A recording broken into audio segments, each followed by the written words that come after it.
नमस्कार। इस नई सीरीज में आप सबका स्वागत है। वरना जीरो के आसपास ही है। इसके अलावा आजकल एक तरीका चला है कि हम हर विषय में फिलॉसफी पढ़ते हैं। Philosophy of history, philosophy of science, philosophy of politics, philosophy of society, सब कुछ। जिसका मतलब है उस विषय के सबसे गहरे प्रश्नों को समझना, विश्लेषण करना। जैसे हिस्ट्री पूरी पढ़ने के बाद सबसे मुश्किल प्रश्न है, what is history? This is philosophy of history. इतिहास को डिफाइन कर पाना, इतिहास किस नजरिए से लिखा जाएगा इसको डिफाइन कर पाना, ये फिलॉसफी ऑफ हिस्ट्री है।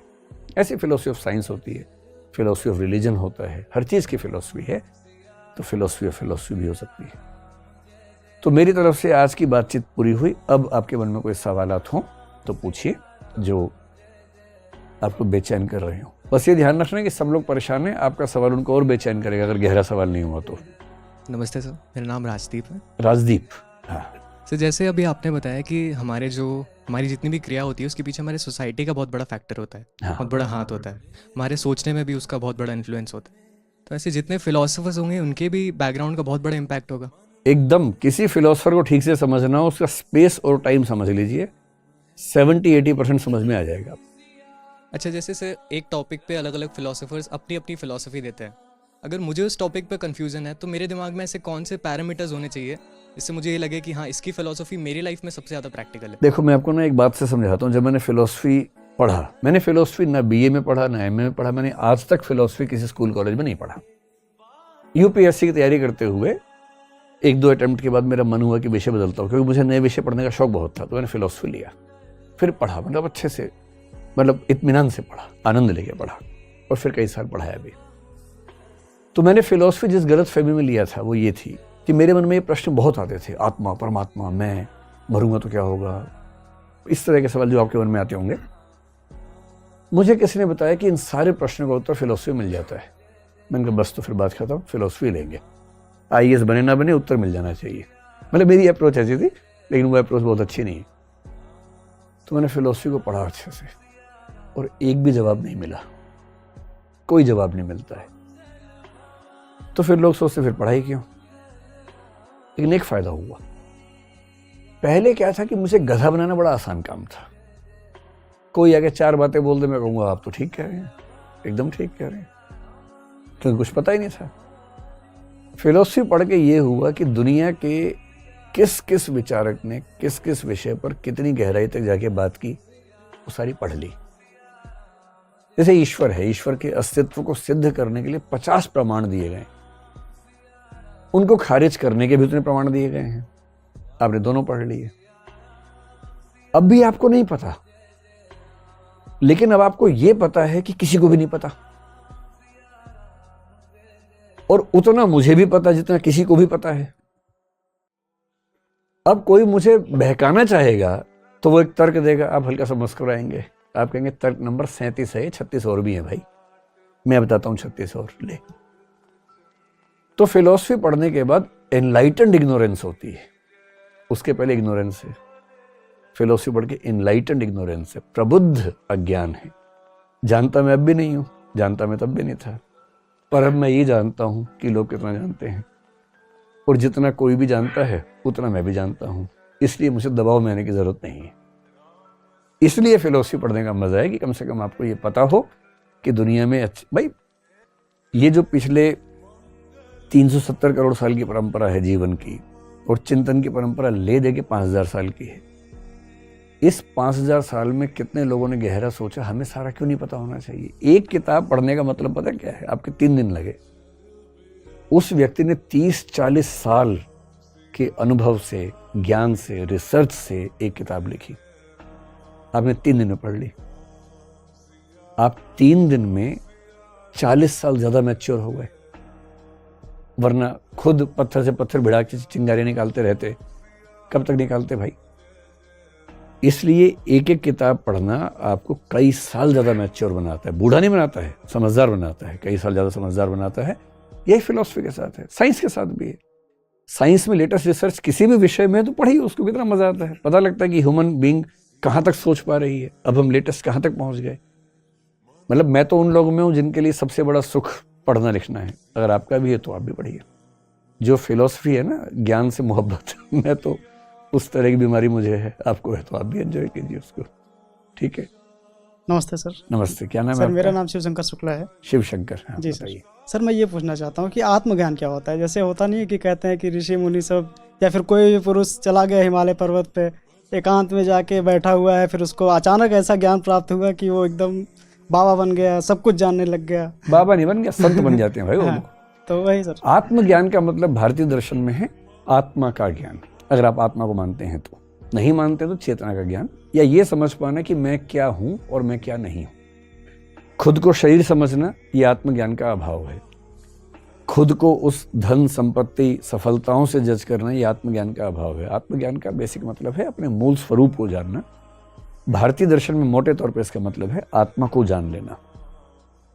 और जो मैंने आपसे शुरू में कहा था कि जो बुद्ध को, महावीर को, शंकराचार्य को, गुरु नानक को ज्ञान प्राप्त हुआ, वो आत्मज्ञान का बिंदु है। दरअसल क्या होता है, मैं आपको एक एग्जाम्पल से बात समझाता हूँ आत्मज्ञान के लिए। एक बहुत प्रसिद्ध दार्शनिक हुए नागार्जुन, बौद्ध परंपरा में। होता क्या कि हम लोगों के सोचने के दायरे बंधे हुए हैं, जिसको बोलते हैं बुद्धि की कैटेगरीज हैं, कोटियां हैं। हम उससे के बियॉन्ड सोच नहीं सकते। जैसे हम सोच सकते हैं कुछ है, नहीं है और नहीं है, न तो है और न ही नहीं है। हम इस चार के बियॉन्ड सोच ही नहीं सकते। इसको चार कोटियां फिलोसफी मानते हैं, और मुख्य रूप से नागार्जुन ने माना, और शंकराचार्य के दर्शन में भी ये बात आती है। चतुष्कोटि इसको बोलते हैं। ये जो आत्मज्ञान है, कहा जाता है कि इन चारों के बियॉन्ड है। और क्योंकि ये चारों के बियॉन्ड है, इसलिए इसको ह्यूमन लैंग्वेज में एक्सप्रेस किया ही नहीं जा सकता। कुछ लोग इसी को मिस्टिकल नॉलेज बोलते हैं, कुछ लोग इसको डिवाइन नॉलेज बोलते हैं। अब क्योंकि मुझे या आपको ये प्राप्त नहीं हुआ, इसलिए हम ये भी नहीं कह सकते किसी को नहीं होता है। कुछ तो होगा जो इतने बड़े बड़े दार्शनिक कह रहे हैं। तो मेरे ख्याल से इन बुद्धि की कैटेगरी से बियॉन्ड कुछ सोच पाना, जहां चीजें मैं और तुम का अंतर ना होता हो, जहां एक ऐसा रियलाइजेशन स्पिरिचुअल दुनिया का जो हाईएस्ट पॉइंट ऑफ अंडरस्टैंडिंग हो सकता है, कुछ वैसा। एक दिन डिस्कस करेंगे मिस्टिकल एक्सपीरियंस में। उस दिन आपको कुछ जो मिस्टिकल लोग हैं, रहस्यात्मक लोग हैं, उनके अनुभव बताऊंगा। आप मतलब घबरा जाएंगे कि लोगों ने किस किस तरह के अनुभव किए हैं दुनिया में। बहुत गहरे अनुभव होते हैं, पर क्योंकि मुझे हुआ नहीं इसलिए मैं एग्जैक्टली बता नहीं सकता। अच्छा, जिनको हुआ है उन्होंने भी ये कहा कि ये ऐसा ज्ञान है कि बताया नहीं जा सकता। जैसे कबीर दास ने कहा गूंगे का गुड़ है ये, कि गूंगा आदमी है, गुड़ खा लिया, बताना चाह रहा है, बता ही नहीं सकता। अब मैंने क्लास में एक बड़ा एग्जाम्पल दिया, एक बच्चा बोला तो लिख के बता देते। ये बात लिखने बोलने की नहीं है। भाषा काम ही नहीं करती उस बिंदु पर। भाषा के बियॉन्ड बात है, क्योंकि भाषा बनती है सामान्य व्यक्तियों के अनुभवों से, और एक ऐसा असाधारण अनुभव जो सामान्य जीवन में है ही नहीं, तो भाषा में शब्द कैसे बनेगा उसके लिए? इसलिए शब्द है ही नहीं। इसलिए रहीम ने इतनी गहरी बात कही, रहीमन बात अगम्य की, कहन सुनन की नाही, जानत हैं सो कहत नहीं, कहत सो जानत नहीं। कि जो अगम्य है ना, उसकी बात कहने सुनने की नहीं है। जो जान लेता है कह नहीं सकता, और जो कह रहा है उसके बारे में वो जानता नहीं है। जैसे ही आप उस ज्ञान के बिंदु पर जाएंगे, आपकी भाषा शून्य हो जाएगी और आप चुप हो जाएंगे। इसलिए मिस्टिसिज्म शब्द बना है MUO, म्यूओ से, और म्यूओ का मतलब होता है चुप हो जाना, मौन हो जाना। आप बोल नहीं सकते उसके बारे में कुछ भी। ठीक है। नमस्ते सर, मेरा नाम हिना है जी। और मेरा प्रश्न ये है कि बहुत बार लोग धर्म और अध्यात्म को सेम समझ के चलते हैं। उसके बीच के अंतर को, धर्म और अध्यात्म के बीच के अंतर को समझना कितना ज़रूरी है? देखिए, धर्म और अध्यात्म को वैसे तो इस पर कभी विस्तार में बात करेंगे अलग से, क्योंकि अपने आप में एक टॉपिक है, लेकिन समझना हो तो आप यूं समझ सकते हैं कि ये धर्म और ये अध्यात्म है। ठीक है। धर्म का मतलब रिलीजन से मैं लेके चल रहा हूं फिलहाल। धर्म शब्द अपने आप में बहुअर्थी है, धारण करने के सेंस में भी है, नैतिकता के सेंस में भी है, पर रिलीजन के सेंस में अगर लें तो ये रिलीजन मान लीजिए, ये स्पिरिचुअलिटी मान लीजिए, जिसका मतलब है कि कुछ धार्मिक लोग स्पिरिचुअल लाइफ को जीते हैं, बहुत सारे स्पिरिचुअल लोग धार्मिक जीवन को भी जीते हैं। आप धार्मिक होकर स्पिरिचुअल हो सकते हैं, आप बिना धार्मिक हुए भी स्पिरिचुअल हो सकते हैं, आप बिना किसी मजहब को माने स्पिरिचुअल हो सकते हैं। स्पिरिचुअल होने का मतलब क्या है, आज तक तय नहीं हो पाया है, लेकिन सरल भाषा में, हिंदी में इसका बड़ा अच्छा शब्द है अध्यात्म, अधि आत्म। आत्म को समझ लीजिए मैं, अधि मतलब सुपर, बड़ा। अपने आत्म तक सीमित रहने से ज्यादा बेहतर है उससे बड़े के साथ संबद्ध हो जाना। और बड़े के साथ संबंधित होने का सेंस क्या हो सकती है? कुछ लोगों के लिए ईश्वर के साथ कनेक्शन हो जाना अध्यात्म है। लेकिन अब बौद्ध दार्शनिक, जैन दार्शनिक जो ईश्वर को नहीं मानते, उनके लिए क्या अध्यात्म होगा? ईश्वर नहीं है तो उनका अध्यात्म कुछ और होगा, सीधी सी बात है ना। तो बौद्धों के लिए शायद निर्वाण के बिंदु पर पहुंच जाना अध्यात्म होगा, जैन लोगों के लिए शायद कैवल्य के बिंदु पर पहुंचना या केवल ज्ञान के बिंदु पर पहुंचना वो अध्यात्म होगा। और जो लोग मानते ही नहीं कि इस दुनिया के बियॉन्ड कुछ है, इस दुनिया को ही अंतिम मानते हैं, उनके लिए क्या होगा?